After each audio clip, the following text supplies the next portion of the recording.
Thank you so much, Governor Abbott, for speaking with us today Sure. at the New York Post. Really appreciate it. My pleasure. You know, one of the big issues that has faced New York is something that stemmed from your decision to bus migrants there and to other cities. You kind of planted the seeds for migration to New York, Denver, Chicago by essentially organizing and expediting the flow through your busing effort.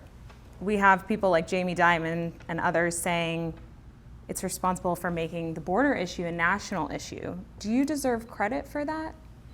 Well, listen, I took action to help people in the state of Texas. The Biden administration was dropping off hundreds or more of migrants they had processed into small little towns on the border like Del Rio and Eagle Pass. And I said, we're not going to take this anymore. This is not a Texas issue. This is a United States issue caused by the Biden administration. And if they refuse to come to the border and see the disaster they caused, I was going to take the border to them.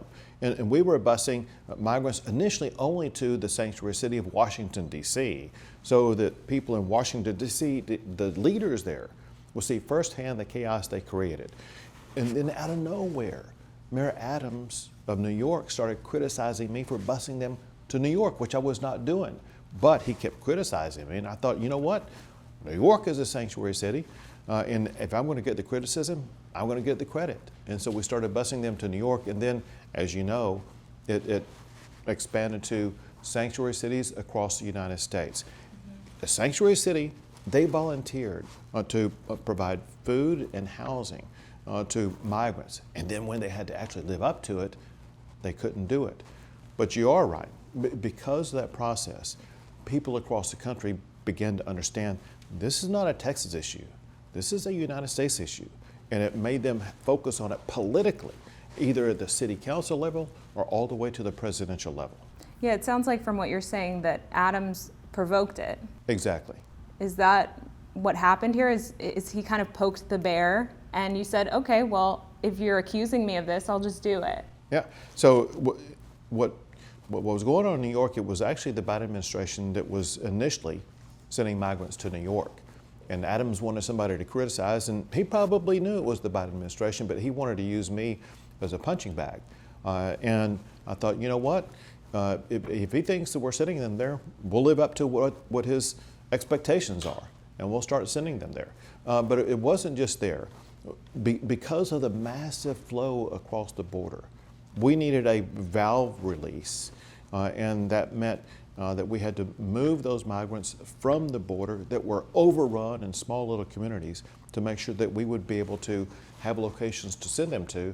And the only locations we chose are locations that were self-identified as sanctuary cities because they volunteered for this. Sure. One of the other biggest issues that stemmed from the border crisis has been the rise of Tren de Aragua, the Venezuelan prison gang. Obviously, you've taken some recent steps to counter their foothold in the state of Texas, knowing that they're coming through El Paso largely, and you've identified certain areas of the state. Why did you decide to take matters into your own hands on that issue, and how is Texas showing that it's acting on it?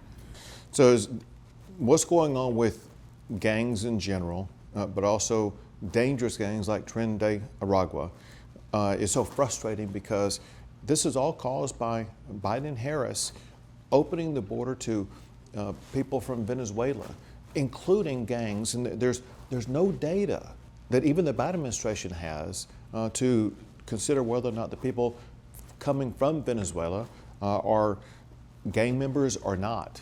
And as a result, we have seen the TDA gang establish footholds from New York all the way to Texas. And this is a very dangerous gang. So there were three things I wanted to do. First, to shed a light on the danger that we're facing. A lot of Americans and Texans didn't know exactly what was going on. And so by doing what I've done, there's now a greater understanding and realization about the fact that this dangerous gang is in the United States. Then the second thing is I wanted to take action to make sure that this gang understands that they're not accepted in the state of Texas. And so I organized all of these anti-gang centers to make this their top priority to make sure that they are sharing information at the federal, state, and local levels and working operationally to get rid of these gangs. And then I wanted to set a bounty on these Tren de Aragua gang members to make sure that anybody who knows any information whatsoever will share it with law enforcement in the state of Texas so that we have greater information to directly go after these dangerous gang members. Okay, so let's move on to the election. Former President Donald Trump is saying that he's going to carry out the biggest deportation effort we've seen in this country's history. Is that something that you would be pitching in with? Have you thought about that at all? Would Texas step in to be part of that effort? So on actions like that, that's action by law that's relegated to the federal government. That said, we will work collaboratively with the Trump administration to make sure that we as a state and we as a country are doing everything we can to regain control of the border, to regain control of the illegal immigration process, and to put an end to the illegal immigration process. What have been your conversations, if any, with Vice President Kamala Harris in her role as the quote-unquote border czar? What is it like kind of behind closed doors with her? Have you had conversations? So I've sent several invitations to the Vice President to come to the state of Texas and see firsthand the chaos that she's caused here. She never has ever even responded.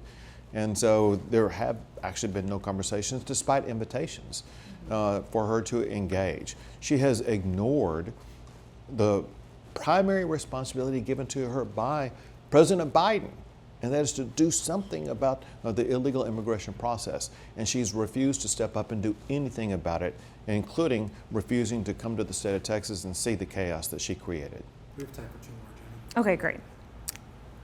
As far as, the economic success that you've built up in the state of Texas, are you worried that a Kamala Harris presidency could hurt that? So a Kamala Harris presidency could destroy the economy in the state of Texas for several reasons. Texas, more than any other state, is a prolific producer of oil and gas. We all know what she has said in the past, where she's against fracking, she's against drilling, she's hostile to the oil and gas industry.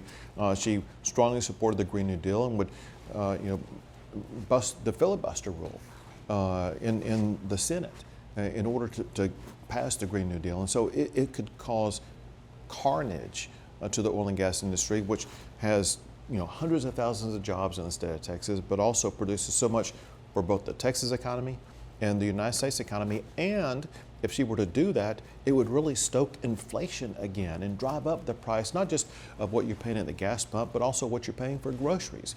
And so, but that point aside, what we've seen from Biden and Obama, for example, we've had to fight tooth and nail against their EPA, against their federal government agencies, and the stranglehold that they put on the Texas economy. So as robust as the Texas economy is right now, the fact that it was just announced that Texas ranks #1 for the most new jobs added over the past month and over the past year, all of that would be endangered by a Harris administration.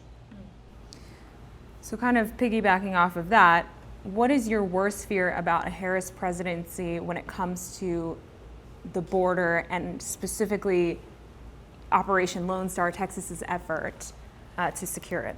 So Texas has stepped up in such a prolific way, coming out of Texas taxpayer pockets by far more than $10 billion of our own money to pay for border security, to deal with the refusal of the Biden-Harris administration to secure the border.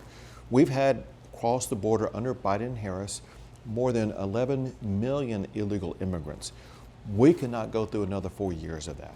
There's no way America can remain the country that we are if we have 4 more years of Kamala Harris. This is a line in the sand moment when Americans must realize that our country and our future are at stake because of the illegal immigration policies that are allowed by Kamala Harris. we have to shut down the border, and that starts with electing Donald Trump as president.